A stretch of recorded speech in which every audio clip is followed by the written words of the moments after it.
Hello everyone, welcome to Tasty Dish by Setu Palaniappan. இன்னைக்கு potato வச்சு ஒரு ஸ்நாக்ஸ் ரெசிபி தான் பார்க்க போறாங்க. இந்த ரெசிபி செய்யறதுக்கு நான் 3 பொட்டேட்டோ எடுத்துக்கிறேங்க. இந்த பொட்டேட்டோவை நல்லா பாயில் பண்ணி எடுத்துக்கலாம். வேக வச்ச உருளைக்கிழங்க தோல் நீக்கிட்டு எடுத்து வச்சிருக்கிறேங்க.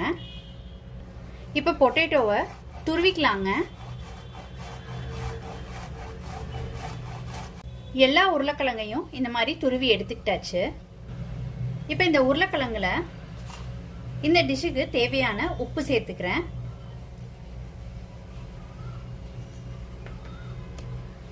பெப்பர் தூள் கொஞ்சம் சேர்த்துக்கிறேன். அடுத்து கார்ன்ஃப்ளவர் மாவு சேர்த்துக்கிறேன்.